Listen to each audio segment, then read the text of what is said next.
Excuse me, Maria. Abuse of power? You are the one abusing your power as a journalist. You're marshalling your colleagues to support you on the basis of a misplaced and baseless cause. Malacañang tells Rappler CEO Ressa to blame her lawyers and not the government following her indictment for the cyber libel case. The Commission on Elections vows to take legal actions against election code violators as it dismantles illegal campaign posters. Heavy traffic looms ahead of the closure of Tandang Sora flyover in Commonwealth Avenue in Quezon City. And the DSWD hails the Members Church of God International's continuous support during relief operations. Good evening. Malacañang tells Rappler news site Chief Ressa not to blame the government for her indictment for cyber libel. The palace also hits Ressa's allegations, saying she is the one who is abusing her power as a journalist. Rosalie Cos tells us why. Malacañang strongly denies the accusation that President Rodrigo Duterte was involved in the cyber libel case filed against Rappler online news site Chief Executive Officer Ressa. Presidential spokesman Salvador Panelo says the government had no hand in her arrest and that Ressa should blame her lawyers instead. Ressa is out on bail after getting arrested Wednesday afternoon for a cyber libel case that stemmed from an article published on Rappler in May 2012. Malacañang says the complaint filed against her in court is according to the rule of law and it is the court which found probable cause that led to her arrest. The palace also stresses that Ressa is abusing her power as a high-profile journalist by telling misplaced and baseless allegations against the government. Now you say, there is an abuse of power. Excuse me, Maria. Abuse of power? You are the one abusing your power as a journalist. You're marshalling your colleagues to support you on the basis of a misplaced and baseless cause. What is the cause? The cause is you're saying that the government is instilling fear because of the case filed against you. There is no connection whatsoever. Ressa's arrest had sparked an outcry among press freedom advocates and international media organizations, calling it an attack to press freedom. The veteran journalist even rallied her colleagues to take a stand against the government after she was released from detention. However, Malacañang appealed to Ressa's supporters to know first the truth behind the cyber libel complaint. The support obviously is coming from those who have been either ignorant of the facts or misinformed of the facts. Rosalie Cos, UNTV News and Rescue, Malacañang.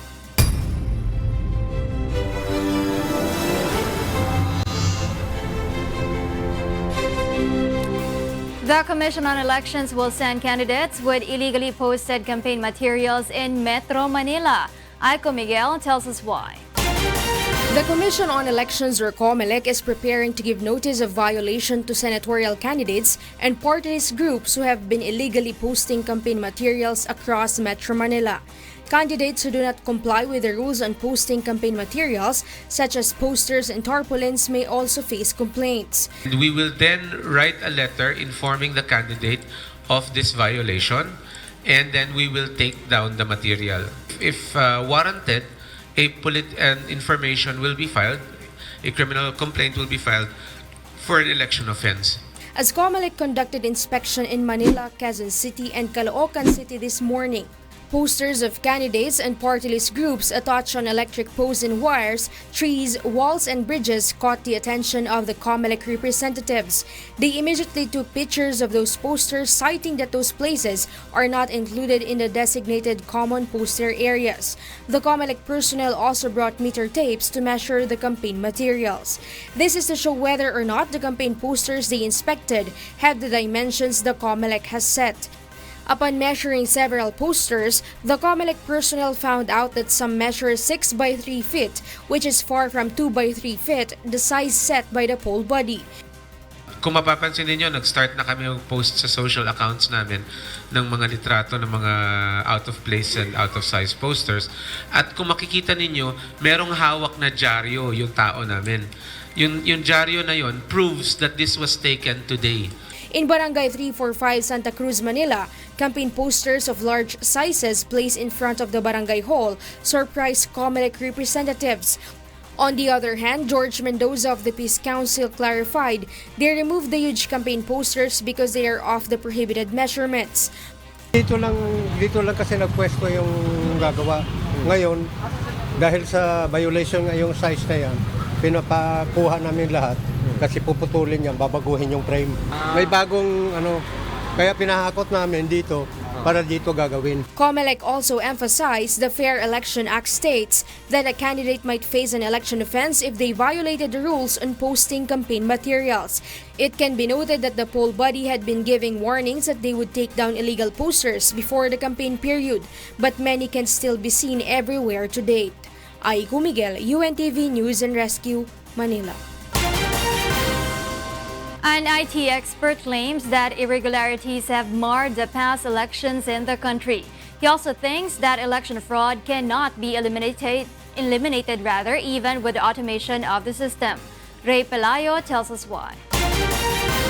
Experts are now examining the source code of the system that will be used in 2019 midterm elections. One of them is the former chairman of the Commission on Information and Communications Technology or CICT, Attorney Ivan John Enrile Uy. He is now the corporate secretary of the Philippine Chamber of Commerce. Uy said in the program, Get It Straight with Daniel Razon, that the Commission on Elections and Smartmatic should present to them all the diagram and servers that will be used for the transmission of election results. Walang problema sa technology. The technology works. The transmissions work, the VCM counting, it's accurate. But the checks and balance, the security features, if they are activated, we will have a very good system.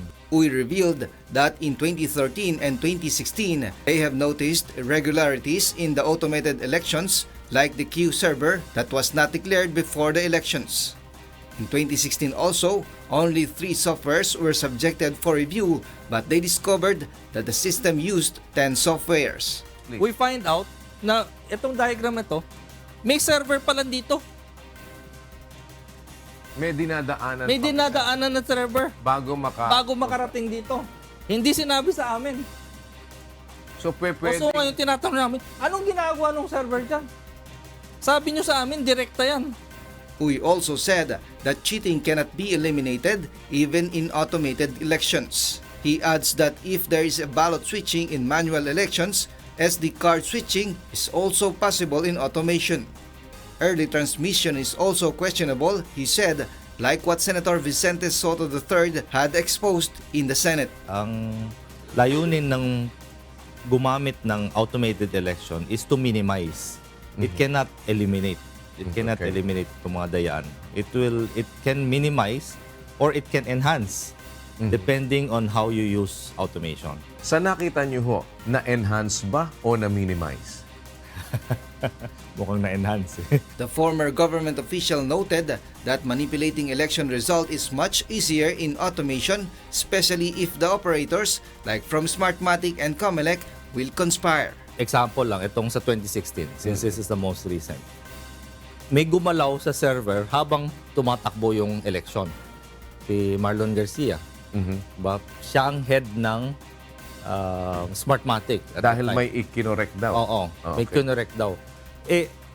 Violation yan ng best practices. Uy urged former Smartmatic head Marlon Garcia and former COMELEC chair Andy Bautista to surface and clarify to the public that there was indeed no irregularities in the past elections. Ray Pelayo, UNTV News and Rescue, Quezon City. The International Labour Organization warns of worrying trends in the global workforce despite the United Nations Sustainable Development Goals signed by the different countries. Here's Beverly Saison to tell us why. Global progress in tackling unemployment and the employment gender gap is stalling, and the quality of jobs is getting worse, the International Labor Organization said in an annual report on Wednesday. Global unemployment fell by 2 million to 172 million in 2018, finally returning to the 5.0% global unemployment rate last seen before the global financial crisis a decade ago. The rate is expected to improve to 4.9% this year and remain at that level until 2022 as high-income countries see further falls in unemployment. However, the headline figure masks some worrying trends. ILO Research Director Damian Grimshaw said 3.3 billion people of the global workforce were in informal employment. In most countries, more than half of the agricultural workforce was in such jobs. Being in employment does not always guarantee a decent living. Many people find themselves having to take unattractive, poor quality jobs because there are insufficient decent work opportunities and they lack alternative sources of income. These jobs tend to be informal and characterized by low pay, insecurity, and little or no access to social protection and rights at work. Governments worldwide have signed up to the United Nations Sustainable Development Goals, including a goal of attaining what it terms decent work for all by 2030. That goal seemed unrealistic for many countries, the report said. The figures for informal employment showed it included more men in higher income countries and more women in poorer countries. Women overall were much less likely to be in the global labor market, with a 48% labor force participation rate compared to 75% for men. So the closing of the gender gap has stalled, and this is definitely a cause for worry. Even advanced economies such as the Nordic countries were struggling to close the gender gap, she said, adding, the women earn significantly less than men when they are in employment. The report also showed that the proportion of the global population in the labor market was shrinking because people were living longer and more were retired, while young people were staying in education longer.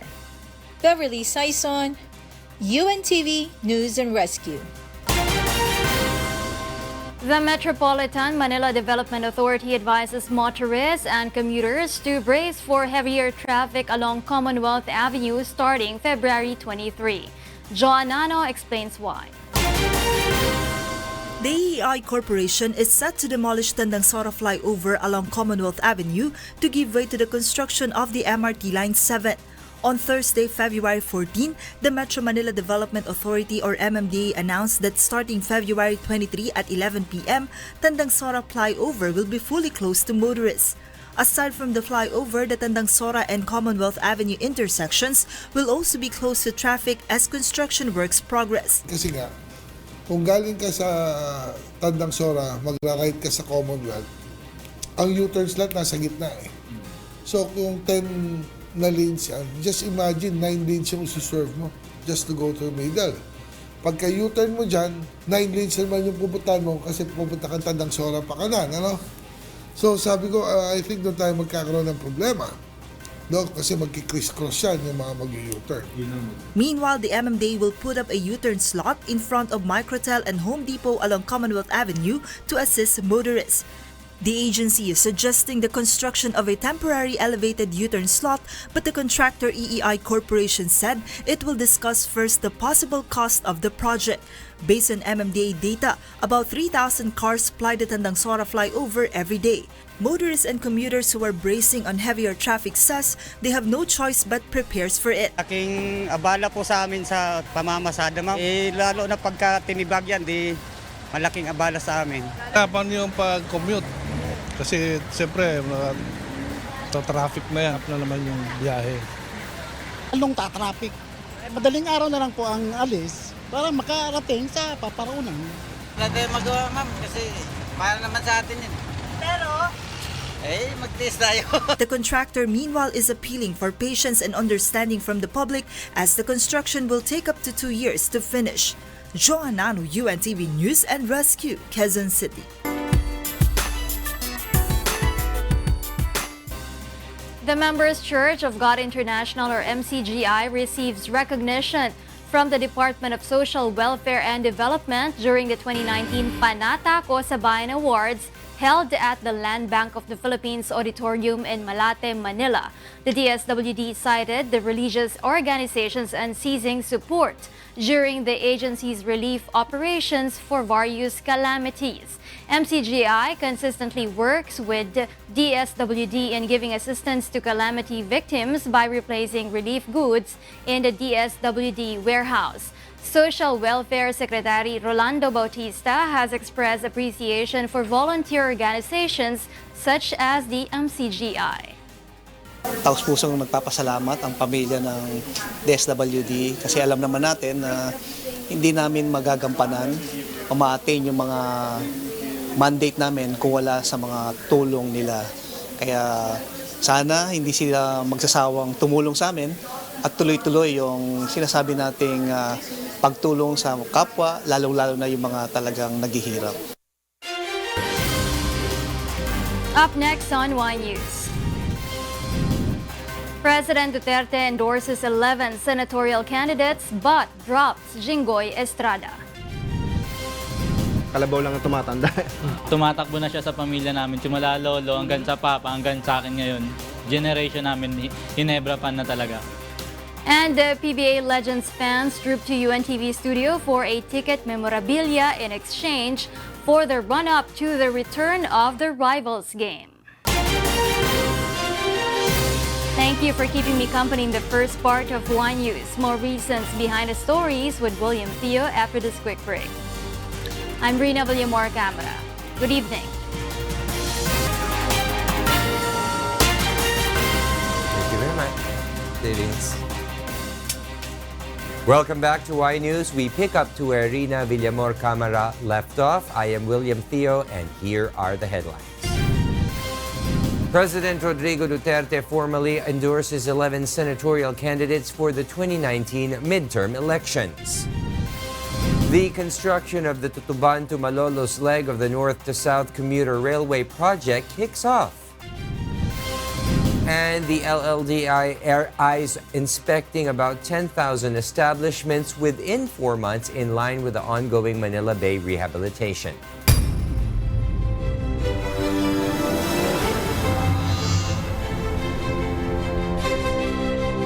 President Rodrigo Duterte has formally endorsed the candidacy of 11 senatorial bets for the 2019 midterm elections. The list includes 5 of his party mates and 6 guest candidates, but former Senator Jinggoy Estrada's name was notably missing from the president's lineup.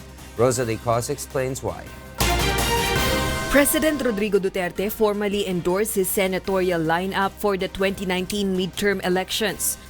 5 senatorial aspirants from the ruling party PDP Laban made it to Duterte's list. They are named by the acronym Mabago Koto. MA stands for Mangunda Datu, referring to the Maguindanao 2nd District Representative Sajid Mangunda Datu. BA stands for Bato, referring to former PNP and Bureau of Corrections Chief Ronald De La Rosa. GO stands for Go, referring to former Special Assistant of the President Christopher Bongo. Co is for Coco. The first name of re-election is Senator Aquilino Coco Pimentel. To is for Tolentino, referring to former presidential political advisor Francis Tolentino. In addition to his 5 party mates, the president also named 6 guest candidates on his lineup of senatorial bets. They are Senators Cynthia Villar, Sani Angara, and JV Ejercito. Taguig Representative Pia Cayetano, Ilocos Norte Governor Amy Marcos, and music icon Freddie Aguilar. Overall, Duterte has 11 senatorial candidates on his list for the 2019 midterm polls. Yung Bisaya dito, marami talaga. Pag natalo ito mga kandidato ko, balikan ko kayo.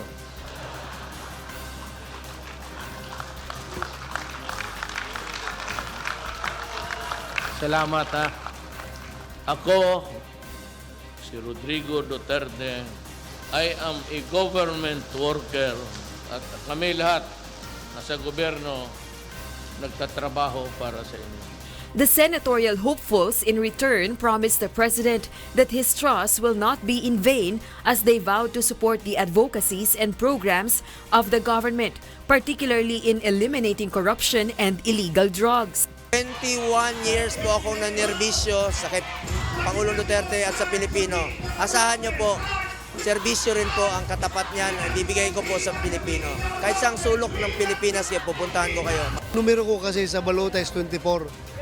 So 24 oras na serbisyo, 24 oras na proteksyon. Mahanap niyo 24 oras na pagmamahal. Meanwhile, former Senator Jinggoy Estrada's name was notably missing from the president's lineup of senatorial bets. President Duterte did not even mention Estrada's name during his speech, some observers said. In an ambush interview following the campaign sortie, President Duterte said it was too late when he was informed about Estrada's senatorial bid. They gave me the signal today. Actually, about almost a year ago, I was already forming the ticket. In a statement, Estrada said he respects the statement of the president and the decision of the PDP Laban regarding their preferred senatorial bets. Estrada vowed to continue being supportive of the Duterte administration. Rosa Licoz, UNTV News and Rescue, Philippines. Meanwhile, re-electionist Senator Grace Poe remains as a top choice of Filipino voters if the 2019 midterm elections were held at this time based on the latest Pulse Asia survey. Ranking second in the poll conducted from January 26 to 31 is Senator Cynthia Villar, followed by Congresswoman Pia Cayetano, former Senator Lito Lapid, Senator Nancy Binay, Sani Angara, and Coco Pimentel. President Rodrigo Duterte's closest aide and senatorial candidate, Bongo, cracked the so-called winning circle after he jumped to the 6th to 12th spot. This was a huge leap from Go's ratings in the December 2018 survey, where he ranked 14th to 16th. Also ranking from 6th to 12th is former Senator Jinggoy Estrada, while former DILG Secretary Mar Rojas and Ilocos Norte Governor Amy Marcos ranked 7th to 15th. Senator Bam Aquino, former Senators Bong Revilla, Serge Osmeña, and former PNP Chief Ronald Bato de la Rosa ranked 8th to 16th in the latest senatorial poll. Voters from Luzon, Visayas, and Mindanao reveal they eye for candidates who include significant issues in their platforms. Grace Casin has this story. Adrian is one of the first-time voters in May 2019 midterm elections in the Philippines, and he wants his first vote to be meaningful. Adrian, a student, is looking for a candidate who will give priority to education. Sa pag-aaral ko, gusto ko pong kahit papano decrease po yung tuition fee. We also asked several registered voters in Luzon, Visayas, and Mindanao what they want a candidate to carry in his or her platform. Voters in Luzon are all about health and drug problems. Ang dapat po natin tutukan ay isang ospital. Bukod po sa ospital, siyempre yung mga empleyado po doon, doktor, mga nurses, yun po ang kailangan natin tutukan. Tsaka siyempre po mga gamot. Naniniwala ako na yung drug addiction talaga sobrang lala na. Siyempre, kailangan may credibility siya. Kasi bago pa siya tumakbo, paano na lang controversial yung inabot niya. Tapos puro na lang gagawin niya paglilinis ng pangalan. Jobs are important for those in Visayas. Dapat talaga may trabaho. Yan ang dapat nilang tutukan na ma-come up nila, no, sa ating bansa para maraming magkaroon ng trabaho at maging produktibo. While voters in Mindanao eye for candidates who will bring about solutions to problems on street children and illegal drugs. Street children, dapat po malagay na rin sila sa madisiplina na rin po sila kasi yun po yung cause na may nagmagnanakaw. Sagang mga krimen na may tabo natukan ng drugs. Edmond Thio, a political analyst, explained that it is common for politicians to promise to address such issues because they catch voters' attention. Yeah, lahat yan malapit sa bituka. No? Ang problema kasi, hindi mo masosolve yan ng palliatives lang o kumbaga parang band-aid solution. Dean Maria Mendoza, another political analyst, advises voters to be vigilant and to do some background check on every candidate. She adds that electors must not base their votes on popularity. Alamin nila kung totoo ba yung mga sinasabi nitong mga kandidato. at ng kanilang mga supporters. Kasi in the era of fake news, baka naman iba yung representasyon na mababasa nila. Grace Casin, UNTV News and Rescue, Quezon City.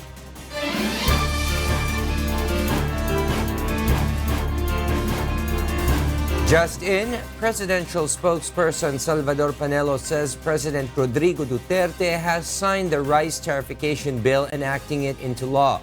The law aims to ease rice importations to increase the supply in the country. Under the rice tariffication law, private rice traders can buy rice from foreign sources and just pay 40% tariff. Meanwhile, the Metropolitan Manila Development Authority, or MMDA, continued to notice garbage in the Manila Bay despite rehabilitation efforts. Meanwhile, the Laguna Lake Development Authority targets to inspect at least 10,000 establishments within 4 months. Nel Maribuhok will tell us why. Leonora Yadan is one of the employees of the Metropolitan Manila Development Authority, or MMDA, assigned in the coastal cleanup in this part of the Manila Bay. She and her group continue to collect garbage from the seawater, including styrofoam and various kinds of plastic materials such as these plastic bottles. On a positive note, Leonora said that the volume of garbage they collect from the Manila Bay has declined since the rehabilitation efforts kick off last month. Sa ngayon, naka-6 na plastic na ho kami. Ngayong pag-akyat lang namin, naka-6 na plastic na kami. The Laguna Lake Development Authority, or LLDA, meanwhile said they will continue the cleanup efforts in the Manila Bay jointly with the Department of Environment and Natural Resources, or DNR. Engineer Emetario Hernandez, LLDA's Environmental Regulatory Department Manager, said that aside from cleaning up the shore, they are also set to address the problem on the garbage in the seabed. This video captured by the UNTV underwater drone reveals the marquee seabed of the Manila Bay. I-ensure lang na hindi na mabubulabog yung nasa ilalim kasi hindi natin alam kung may mga heavy metals na maaaring makapag-degrade lalo ng water quality ng Manila Bay. The LLDA is one of the agencies assigned to inspect and monitor if establishments in Pasay and Manila cities comply with environmental laws. Engineer Hernandez added they expect to finish the inspection of at least 10,000 establishments around the Manila Bay in 4 months' time. Monitor natin lahat yan. Siguro mga 8 to 10,000 establishment yung ina-expect natin. Siguro pinaka-safe natin masabi, mga 1/3 nun ay may paglabag. The LLDA also warns that a business establishment found violating current policies may face closure. Nel Maribuhok, UNTV News and Rescue, Manila. The Department of Transportation begins the construction of the Tutuban to Malolos North and South Railway project in Bulacan. Mirasol Abogadil tells us why. The Department of Transportation broke ground today, February 15, for the Philippine National Railways Clark Phase 1 project in Malolos, Bulacan. The ceremony was led by Transportation Secretary Arthur Tugade, Japanese Ambassador Koji Haneda, and Japan International Cooperation Agency, or JICA, Chief Representative Yoshio Wada. The PNR Clark Phase 1 will connect Tutuban in Divisoria, Manila to the city of Malolos in Bulacan. This portion of the North-South Commuter Railway costs 149 billion pesos. 4 na package yan. Tutuban, Bukawi, Bukawi, Malolos. Pangatlong package niyan, yung tinatawag natin na rolling stock. Magagamit mo yung tren kung wala kang ilalagay na coaches na under doon, tapos yung tinatawag na electromechanical. The project is seen to cut travel time of commuters to and from Manila to Bulacan. Ngayon, pag nagbiyahe ka, magbuhat sa Tutuban papuntang Clark, swerte ka ng 2 oras, 2 oras at kalahati. Doon sa express lane natin, mga 45 to 50 minutes yun. Ganyan kaginhawa yun. The project, designed to service about 340,000 passengers daily, is estimated to be completed in 2021. With this, Malolos residents who commute to Manila are looking forward to the completion of the first phase of the railway. Kung may railway, at least hindi lahat ng tao magbabus or magbavan. Meron mag-railway, meron din magbabus. So, hati na yung tao. Mas maluwag na siya. Wala nang traffic talaga. Para mabilis ang biyahe, anong traffic. At makakarating kaagad ako sa pupuntahan ko, okay sa akin. Sana nga as soon as possible. Tagal na yan eh. However, with another mode of transportation, public utility van and bus drivers are concerned over losing passengers. Baka po kumonti yung sakay, maapektuhan yung kita namin. Sa totoo lang po, maapektuhan. Kaya lang, iniisip po namin yung mga pasahero. Kawawa ho kasi yung mga pasahero. Mababawas sa kita namin, siyempre. Ay, imbis na makay ng van, siyempre sa train sila sasakay. Yun ay malaking apekto sa mga driver. Walang magagawa eh. Siyempre, tiyaga. Magtiyaga na lang. Malaking bagay din sa amin, makakaiwas na rin sa traffic. Meanwhile, clearing operations are underway in areas that will be affected by the construction of the project. About 300 families in Bulacan and 1,000 households in Pampanga will be relocated to give way for this new infrastructure project of the Duterte administration under its Build, Build, Build program. Mirasol Abugadil, UNTV, News and Rescue. Google Philippines is set to roll out a mobile app which seeks to help motorists avoid restricted roads on days that their vehicles are banned under the Metro-wide number coding scheme. Mon Hokson tells us why. Have you ever been in a situation when you need to use your car for some unforeseen circumstances, but your vehicle is banned from traversing Metro Manila roads under the Metro-wide number coding scheme? In a bid to help motorists in a bind, Google Philippines unveiled some Google Maps updates, including the number coding option, which will recommend motorists the restricted routes to avoid during commute. Users just have to input their plate number or assigned coding day on the app, and it will advise motorists of restricted roads to avoid. It will also notify the user if he or she has to pass a restricted road. Although the app is useful for traffic navigation, the Metropolitan Manila Development Authority advises to only use it when necessary. Motorists should also abide by the traffic scheme aimed at easing heavy traffic and reducing the volume of vehicles plying Metro Manila roads daily. Sa situation right now ng Metro Manila, na sobrang dami ng volume ng sasakyan, tingin ko mas maganda na nagbabawas nga tayo no? So yung mga rerouting na ginagawa ng, let's say, ng mga app na yan, Google Maps, I think it's better na ang gumamit yung hindi pa rin coding. Kasi we need to maximize all our roads. No? Based on a recent study conducted by the Japan International Cooperation Agency, the Philippines loses 3.5 billion pesos daily due to the heavy traffic situation. Google data also reveal that a commuter spends a total of 16 days a year sitting in Metro Manila traffic. The said mobile app is expected to roll out in the next few weeks, but the MMDA says they would still apprehend motorists who violate the number coding scheme. Once na nilabas nila at lumabas yung coding, enforcement ko, huli namin. Coding ka. The MMDA also renewed its call on motorists to try carpooling to help decongest roads in Metro Manila. Let's say, apat tayo sa office, along the way yung mga bahay, scheduling tayo. May Monday, may Tuesday, may Wednesday, may Thursday. No? Yun, automatic talaga, bawas ang sakyan. Mon Hokson, UNTV, News and Rescue, Makati City. Statues of U.S. President Donald Trump and Russian President Vladimir Putin stand together under one roof at a Lebanese museum. It features dozens of silicone statues of famous international and regional figures.